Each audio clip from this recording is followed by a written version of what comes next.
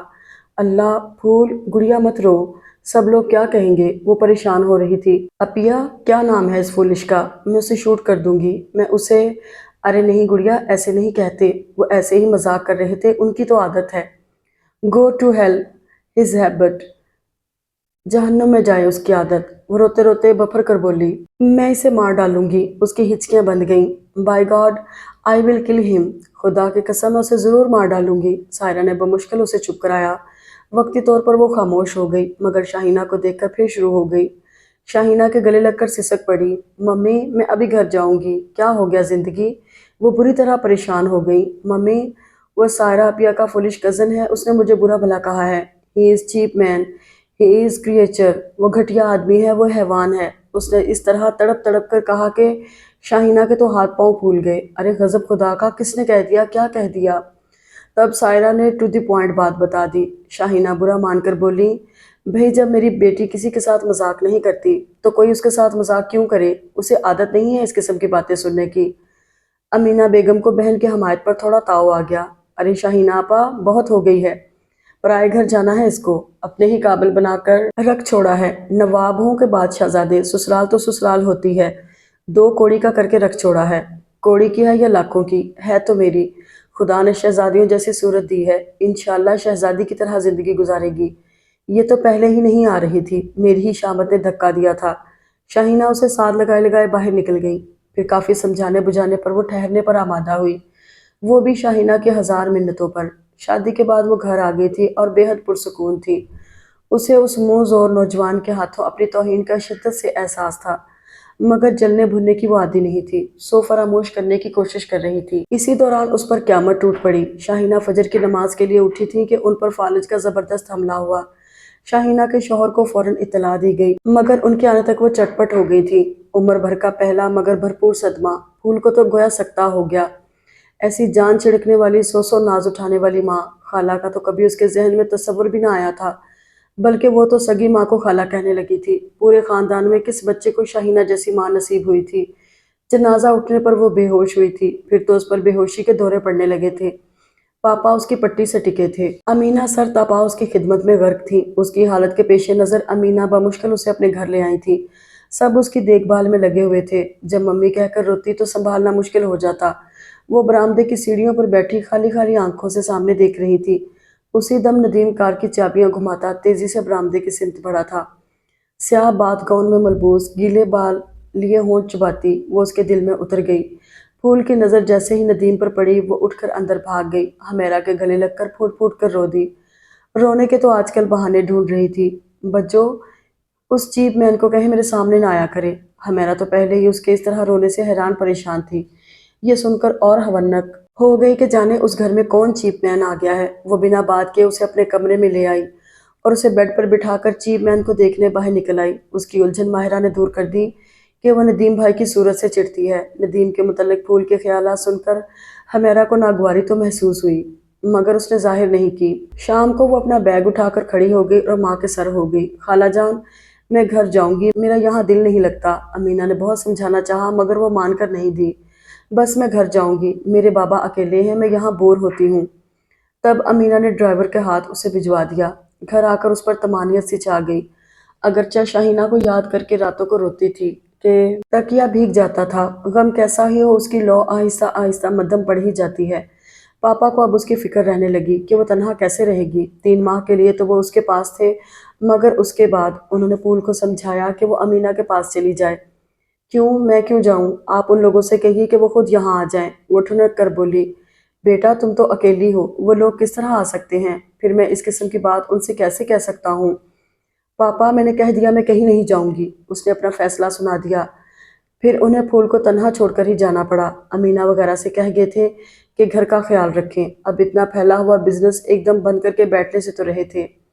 اس نے خود کو بے حد مصروف کر لیا تھا، گلرانہ جا کر فلاور میکنگ کورس کرنے لگی تھی۔ کالج تو بند تھے، 4th ایئر کے ایگزامز ابھی دور تھے۔ تنہائی سے تو کبھی بور نہیں ہوتی تھی، سارا دن پھول بناتی رہتی، خوبصورت گلدان خرید کر لاتی، اپنے تیار کردہ پھولوں سے انہیں آراستہ کرتی، گھر کی آرائش میں لگی رہتی۔ پاپا کے بیڈ روم کی سیٹنگ تبدیل کی، ان کے کمرے میں گرمیوں کے حساب سے کلر کروایا، کنٹراسٹ پردے لگائے، فرنیچر بدلا، کمرے کی عظیم الشان سجاوٹ دیکھ کر پھر قالین پر بیٹھ کر رونے لگی۔ اللہ، آج میری ممی ہوتی، کمرے کو دیکھتی تو مجھے کتنا پیار کرتی۔ ایک بار جب میں نے ان کا کرتا کاڑا تھا تو انہوں نے مجھے کتنا پیار کیا تھا، میری آنکھیں چومی تھیں، میری ہتھیلیوں کو بوسے دیے تھے۔ آہ میری ممی۔ ایک صبح جب وہ سو کر اٹھی تو نوکر نے اسے خوشخبری سنائی کہ رات پاپا آ گئے تھے۔ وہ خوش بھی ہوئی اور حیران بھی کہ اتنی جلدی تو پاپا کبھی نہیں آتے تھے۔ پاپا نے کمرہ دیکھ کر اس کی بہت تعریف کی تھی، دعا دی تھی، مگر رات کو اس کی خوشی یکدم کافور ہو گئی جب پاپا نے اسے دھماکہ خیز خبر سنائی۔ پھول، دیکھو بیٹا، تم بڑی ہو، سمجھدار ہو، تمہیں ایک دن اپنے اصل گھر جانا ہے اور شاید یہ دن نزدیک آ گیا ہے۔ بات دراصل یہ ہے بیٹا، امینہ نے مجھے خط لکھا تھا، اسی لیے میں آیا ہوں۔ اگر رشتہ داروں میں اچھے لڑکے مل جائیں تو یہ خوش قسمتی ہوتی ہے۔ امینہ نے جس رشتے کا ذکر کیا ہے وہ بہت اچھا ہے۔ شاہینہ بھی اس گھرانے کی بہت تعریف کرتی تھی۔ یہاں کراچی میں بھی میں لڑکے کو دیکھ چکا ہوں، گزشتہ سال وہ مجھے کینیڈا میں بھی ملا تھا، ملاقات رہی تھی۔ تمہاری، میرا مطلب ہے سائرہ کی بڑی پھپھو کا لڑکا ہے، اکلوتا بیٹا، 2 بہنیں ہیں۔ امینہ مجھے تفصیلاً لکھ چکی ہیں، میں اسی لیے جلدی کر رہا ہوں کہ تمہاری طرف سے بہت فکر رہتی ہے۔ وہ واضح طور پر نہ کہہ سکے۔ امینہ نے اس کی خودسری، ضدی پن، مستقبل کے خدشات، ایک ایک بات بہنوئی کو لکھ دی تھی۔ یہ باتیں اگرچہ کسی نے پہلی مرتبہ انہیں بتائی تھی، مگر بہت دفعہ وہ شاہینہ کے بے جا لاڈ پیار کا اندازہ کر چکے تھے۔ اسے تو خاندان کے بارے میں کچھ علم نہ تھا، خدا معلوم کون سی پھپھی تھی اور کیسا لڑکا تھا۔ سارے زمانے میں ایک پاپا ہی سے اس کی رگ دبتی تھی۔ شاہینہ ہوتی، اسے ہر بات منوانا آسان تھی۔ اس کا دل تو چاہا کہ پاپا سے کہے، مجھے اس کی صورت تو کم از کم دکھا دیجئے۔ پاپا تو اس کی خاموشی کو رضامندی سمجھے۔ ان کے خیال میں وہ کراچی میں مقیم ہر رشتہ دار سے واقف تھی، بڑی پھپھی کا اشارہ ہی کافی تھا۔ اب انہیں کیا پتا تھا کہ اسے اتنا تو پتا ہے کہ پھپھیاں ڈھیروں ہیں، مگر یہ نہیں معلوم تھا کہ بڑی کون ہے، منجلی کون ہے، چھوٹی کون ہے۔ پاپا نے اس رشتے کو ترجیح اس لیے دی تھی کہ ایک تو وہ اس کی سگی پھپھو کا گھر تھا، دوسری فیملی بہت مختصر تھی، سوئم لڑکا لائق، خوبصورت اور آگے بڑھنے کا جذبہ رکھتا تھا۔ جب تک شادی کی تاریخ نہ ٹھہر گئی اسے یقین نہیں آیا۔ اس نے امینہ کو کہلوا دیا تھا کہ گھر میں کوئی فضول رسم نہیں ہوگی، آخر اس کی بات ہی مانی گئی، حالانکہ لوگوں کو اس گھر سے ایسی شادی کی توقع تھی جو برسوں یاد رہتی۔ صبح 11 بجے اس کا نکاح ہونا تھا، شام کو ہوٹل میں ڈنر تھا۔ آج ہی گلابی بنارسی شلوار سوٹ میں ٹشو کا دوپٹہ سر پر پھیلائے، وہ بے حد سادہ تھی، بال سلجھا کر ایسے ہی چھوڑ دیے تھے۔ امینہ نے شگون کے طور پر زبردستی اس کی ناک میں نتھ ڈالی۔ ایک نتھ ڈالنے سے ہی اس پر ایسا روپ آیا تھا کہ امینہ نے اسی وقت اس کی نظر اتاری۔ وہ آج بہت خوش تھی کہ وہ اپنے بہنوئی سے زیادہ اس کی طرف سے فکر مند تھی۔ اس کے حقیقی باپ، دنیاوی باپ، ایک دو خاندانوں کے دوسرے مردوں کے ہمراہ نکاح خوانی کو آئے تو وہ بڑے ضبط سے بیٹھی رہی۔ نکاح کے دوران جب اس نے سنا عارف ندیم کے ساتھ نکاح قبول ہے تو اس کی ہتھیلیوں اور تلووں سے پسینہ پھوٹ نکلا۔ کہیں ندیم، اس کی آواز نہ نکل سکی۔ بیٹی، کہو بیٹی، قبول ہے۔ وہ سسک پڑی۔ آج اس کی کوئی سننے والا نہیں تھا، صحیح سننے والا بھی نہیں تھا کہ اس کی ماں شاہینہ نہیں تھی، جو اس کی غلط بھی مانتی تھی، غلط بھی سنتی تھی۔ اسی دم پاپا کی آواز ابھری، پھول بیٹی۔ امینہ نے اس کے ہاتھ دبائے، انجانے واہموں سے امینہ کے ہاتھ لرزنے لگے تھے۔ انہوں نے اس کا سر اپنے سینے سے لگا کر آہستگی سے کہا، روتے نہیں بیٹی؟ پھر آہستہ سے اس کے کان میں بولی، خدا کے لیے پھول۔ تب اس نے نم آواز میں کہا، جی۔ 3 بار اقرار کیا تھا اس نے کہ جس کی صورت دیکھنے کی روادار نہیں تھی اسے جیون بھر کا ہم سفر مان لیا ہے۔ اعصاب تو اس کے سدا ہی سے نازک تھے، ممی کہہ کر فوراً بے ہوش ہو گئی تھی۔ باہر عارف ندیم نے کاغذات پر دستخط کرتے ہوئے نچلا ہونٹ دانتوں تلے دبایا۔ حیرت ہے پھول بیگم، کہیں یہ دستخط جعلی تو نہیں؟ تم میرے مقاصد زندگی میں سب سے بڑا مقصد تھی اور میں نے اتنی آسانی سے وہ سوچ کر رہ گیا۔ رخصتی تو ظاہر ہے رات ڈنر کے بعد تھی، وہ بھی دوپہر کا کھانا کھا کر سو گئی تھی۔ 4 بجے حمیرہ نے اسے جگایا کہ تیاری بھی کرنا تھی، 5 بجے بیوٹیشن کو آ جانا تھا۔ اس کی مرضی کے عین مطابق دوسروں سے قدرے مختلف شادی ہو رہی تھی۔ ابھی وہ چائے وغیرہ سے فارغ ہو کر دلہن بننے کی تیاری کر رہی تھی کہ بیوٹیشن بھی آ گئی۔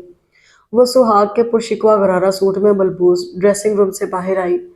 سلام و جواب کے دوران بیوٹیشن اس کا چہرہ نظروں میں ہی جانچتی رہی۔ اس کی نظروں میں پسندیدگی کا تاثر جھلک رہا تھا۔ ڈریسنگ ٹیبل کے سامنے اسے بٹھا کر ماہر آرائشی حسن نے اس کا چہرہ تھاما۔ بہت خوبصورت سکن ہے آپ کی، میں میک اپ نہیں کرتی اس لیے شاید، اس نے آہستگی سے جواب دیا۔ بیوٹیشن اپنے کام میں مصروف ہو گئی۔ اس نے پھول کے اصلی بالوں کا بے حد خوبصورت سٹائل بنایا جو وہاں موجود سب لڑکیوں کو بہت پسند آیا۔ سب کی آنکھوں سے رشک جھانک رہا تھا۔ بڑی مہارت سے پھول کا میک اپ کیا، گلاب کی ادکھلی کلیوں اور موتیا کی منہ بند کلیوں کا خوبصورت گجرا اس کے بائیں جانب اٹکایا تو ایسا ٹوٹ کے روپ آیا کہ حمیرہ سے برداشت نہ ہو سکا۔ اس نے جھک کر پھول کا رخسار چوم لیا۔ ایک خیانت نہ کرو، بخشی نہیں جاؤ گی، حمیرہ کی چچا زاد بہن بولی۔ کمرے میں کہے گونج اٹھے۔ پھول جھیپ گئی پہلی بار۔ پھول کا یہ نخوت سے پاک سٹائل سب کے دل میں اتر گیا۔ سرخ دہکتے نگینوں کا طلائی سیٹ پہنا کر سائرہ نے آگے بڑھ کر ماتھے پر بندیا ٹکائی۔ بیوٹیشین نے سرخ سنہری زرتار آنچل اس پر پھیلا دیا۔ چشمے بد دور۔ سائرہ نہال ہو گئی۔ ان کے ہسبینڈ کیسے ہیں؟ بیوٹیشین نے شیشوں اور ڈبیوں کو ڈھکن لگاتے ہوئے تجسس سے پوچھا۔ بے خاص طور پر اس کے لیے ہی بنائے گئے ہیں، بہت گریسفل، چارمنگ اور ویل ڈریسڈ۔ سائرہ نے خوش ہو کر تعریفوں کے پل باندھے۔ وہ کرسی سے اٹھ کر صوفے پر آ کر بیٹھ گئی۔ اسی وقت امینہ اندر داخل ہوئیں۔ ارے بھئی لڑکیوں جلدی کرو، وہ پھول تیار ہو گئی، ماشاءاللہ میری بیٹی کو کسی کی نظر نہ لگے۔ ذرا فضل سے کہو کالا بکرا ادھر ہی لے آئے، میں اس کا ہاتھ چھوا دوں۔ آؤ پھول ذرا تم دروازے تک آ جاؤ۔ انہوں نے پھول کا چہرہ ہاتھوں میں لے کر اس کی پیشانی چومی۔ ماشاءاللہ، فضل بکرا برآمدے میں لے آیا۔ امینہ اسے ہاتھ تھام کر دروازے تک لائیں۔ اس کا ہاتھ لگوایا اور فضل سے کہا کہ ذبح کروا کر گوشت غریبوں میں تقسیم کر دے۔ پھر لڑکیوں کی طرف متوجہ ہوئیں۔ بھئی اب جلدی کرو، مہمان تو پہنچ گئے ہوں گے، چلو جلدی کرو شاباش، بھائی صاحب باہر انتظار کر رہے ہیں۔ وہ کمرے سے باہر چلی گئیں۔ 1 گھنٹہ تو نکلتے نکلتے ہی لگ گیا۔ ایک گاڑی میں امینہ، ان کے شوہر، پھول کے پاپا، سائرہ اور حمیرہ تھیں۔ باقی لوگ دوسری گاڑی میں تھے۔ ہوٹل کا استقبالیہ حصہ دور ہی سے جگمگ کر رہا تھا۔ سلونی شام دبے پاؤں رخصت ہو رہی تھی۔ جب پھول کو تھام کر گاڑی سے اتارا گیا، کئی جھماکے ایک ساتھ ہوئے۔ کئی لوگ کیمرے سے فیض اٹھانے میں مصروف ہو گئے تھے۔ دلہن کی آمد کا شور مچ گیا۔ سائرہ نے آتشی شوق بڑھانے کے لیے اس کا گھونگھٹ مزید آگے کھینچ دیا۔ ندیم اپنے دوستوں اور رشتہ دار بھائیوں کے ہمراہ استقبالیے پر ہی تھا۔ کیمروں کی فلیش نے اسے سیراب کر دیا تھا، جن کے نورانی جھماکوں نے پھول کا چہرہ بے حد واضح کر دیا تھا۔ اس نے زندگی میں پہلی بار ایک انوکھی سی مسرت اپنے رگوں پے میں اترتی محسوس کی۔ ارے دلہا میاں بھی کھڑے ہوئے ہیں، دلہن کا چہرہ چھپاؤ، لڑکیوں نے شور مچایا۔ ندیم سر جھکا کر مسکرا دیا۔ پھول کی تو کچھ سمجھ میں نہیں آ رہا تھا، لڑکیاں اسے مسند کی سمت لے جا رہی تھیں اور وہ چابی بری گڑیا کی طرح عمل کر رہی تھی۔ اسے شو پیس کی طرح استادہ کر دیا گیا۔ ڈنر کے بعد تصاویر موویز کا سلسلہ شروع کیا گیا۔ ایک صوفے پر پھول کو بٹھا کر ندیم کے لیے منادی کی گئی، جو جانے کس کونے میں دوستوں سے نمٹ رہا تھا۔ اس کے غیر ملکی دوستوں کو بھی دلہن بہت پسند آئی تھی۔ انہوں نے اسے مبارکباد دی تھی۔ وہ انہیں ہی رخصت کر رہا تھا۔ جب وہ داخلی دروازے سے اندر داخل ہوا تو پھول سامنے ہی دیکھ رہی تھی۔ وہ سناٹے میں رہ گئی۔ گویا یہ عارف ندیم میری اتنی نفرت کے باوجود کہیں انتقاماً، بے شمار سوالات اس کے ذہن میں ابھرے، لیکن اس کا دل بجھ گیا تھا۔ پاپا، یہ آپ نے کیا کیا؟ یہی آپ کو کینیڈا میں ملا تھا، یہی ہے وہ خوش شکل، یہی ہے وہ مؤدب و مہذب۔ پاپا میں نے آپ پر، آپ کی محبتوں پر اندھا اعتماد کیا۔ پاپا آپ نے یہ کیا کیا؟ میں دنیا میں کئی لوگوں سے چڑھی، مگر کبھی کسی کے سائے سے پناہ نہیں مانگی۔ جس کے سائے تک سے پناہ مانگی، پھول کے لیے یہ ایک بڑا دھچکا تھا۔ وہ جس کزن، جس دلہا کی تعریفیں گزشتہ 15 دن سے سن رہی تھی، وہ یہ تھا۔ اس کا دل بجھ گیا۔ جس جیون ساتھی کے بارے میں وہ افتخار محسوس کر رہی تھی، وہ یہ ہے۔ ندیم کو اس کے پاس بٹھا دیا گیا۔ وہ اس کا وجود محسوس کرتے ہی دوسری طرف تھوڑا سا کھسک گئی۔ اس کی یہ حرکت قطعی غیر ارادی تھی۔ ارے سول انجینئر ضرور ہیں، سیمنٹ کے نہیں بنے ہوئے ہیں جو چبھیں گے۔ اس کی کزن نے سرگوشی کی، جو ندیم نے بھی سن لی۔ وہ بے ساختہ مسکرا دیا۔ اسی وقت کیمرہ چلا اور ایک حسین پوز ہمیشہ کے لیے مقید ہو گیا۔ رات گئے تک ہنگامہ رہا۔ رخصتی ہوئی اور وہ بہت ضبط سے گاڑی میں آ کر بیٹھ گئی۔ سارے ہنگامے میں وہ شاہینہ کو ایک پل فراموش نہ کر سکی تھی۔ آج ممی ہوتی تو اس تقریب کا چہرہ ہی بدلا ہوتا، اس نے دکھ سے سوچا تھا۔ گاڑی ندیم ڈرائیو کر رہا تھا۔ ساتھ میں چھوٹی بہن تھی۔ پچھلی نشست پر پھول اپنی ساس یعنی بڑی پھپھی اور دونوں نندوں کے ہمراہ تھی۔ ندیم نے گاڑی میں بیٹھتے ہی اندرونی بیک ویو مرر کا زاویہ بدلا تو ساتھ بیٹھی بہن شوخی سے کھنکاری تھی۔